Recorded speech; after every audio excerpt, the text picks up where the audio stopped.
Assalamualaikum warahmatullahi wabarakatuh. Saya Fauzi Julmahendra, NIM 2008-2027. Saya dari Prodi Ilmu Keolahragaan. Saya akan menampilkan presentasi saya, materinya tentang perkembangan olahraga masa Mesir kuno. Mesir merupakan salah satu daerah tersubur di Afrika dan salah satu negara tersubur di Mediterania. Karena kesuburannya, Mesir menjadi salah satu tempat terawal yang dihuni oleh manusia sekitar 40.000 tahun yang lalu. Pada awalnya tidak begitu banyak orang di Mesir, namun seiring waktu Mesir menjadi semakin padat sehingga diperlukan suatu pemerintahan bersatu. Untuk sementara waktu tampaknya ada dua kerajaan yang disebut Mesir Hulu di selatan dan Mesir Hilir di utara. Sekitar 3000 sebelum Masehi, pada awal zaman perunggu, Raja Mesir Hulu menaklukkan Raja Mesir Hilir yang membuat Mesir menjadi satu kerajaan yang disebut Mesir. Pemimpin kerajaan ini disebut Firaun. Monumen untuk Farao menunjukkan bahwa beberapa cabang olahraga diperhatikan perkembangannya dan dipertandingkan secara berkala beberapa ribu tahun yang lampau, termasuk renang dan memancing. Ini tidak mengejutkan mengingat Sungai Nil bagi kehidupan orang Mesir. Olahraga yang lain termasuk senam, hoki, bulu tangkis, lempar lembing, loncat tinggi, dan gulat.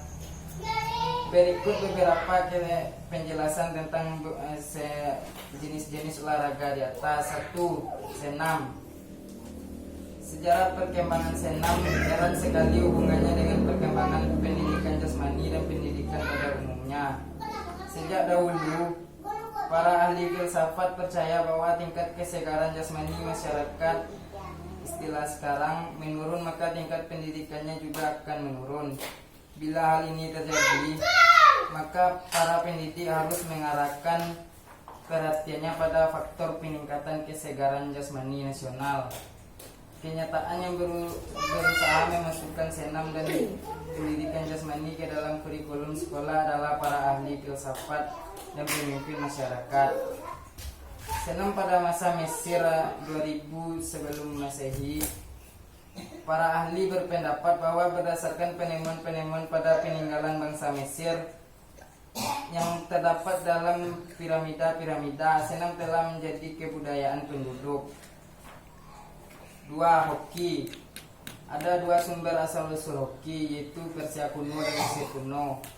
Seperti diketahui, hoki adalah suatu permainan yang dimainkan antara dua regu yang setiap pemainnya memegang sebuah tongkat bengkok di bagian ujung yang disebut stick untuk menggerakkan sebuah bola.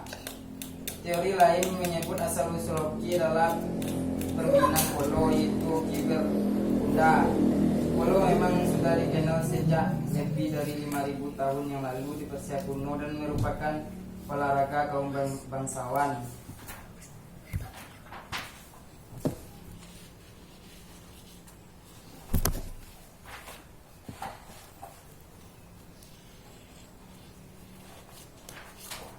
Tiga, bulu tangkis. Sejarah bulu tangkis memang banyak macamnya atau sumbernya. Olahraga yang dimainkan dengan kok dan raket kemungkinan berkembang di Mesir kuno sekitar 2000 tahun lalu, tetapi juga disebut dia di India dan Republik Rakyat Cina. Di Inggris sejak zaman pertengahan, permainan anak-anak yang disebut battledores dan shuttlecock sangat populer. Anak-anak pada waktu itu biasanya akan memakai dayung atau tongkat dan bersiasat bersama untuk menjaga kok tetap di udara dan mencegahnya dari menyentuh tanah.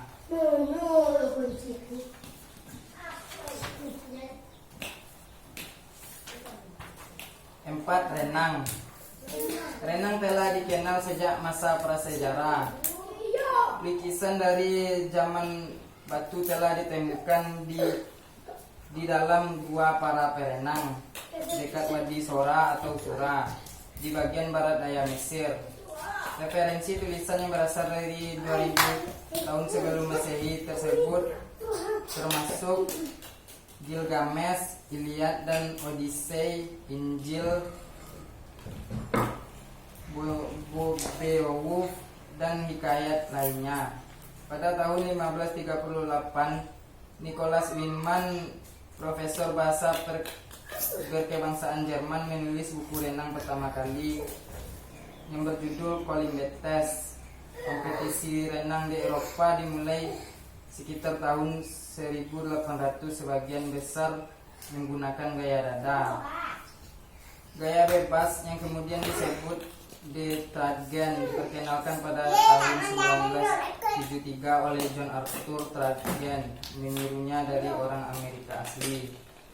Renang menjadi bagian dari pertandingan Olimpiade modern yang pertama tahun 1898 di Athena. Baiklah, itulah penampilan presentasi saya. Kalau ada salah janggal mohon maaf. Saya ucapkan terima kasih atas perhatian audien sekalian. Assalamualaikum warahmatullahi wabarakatuh.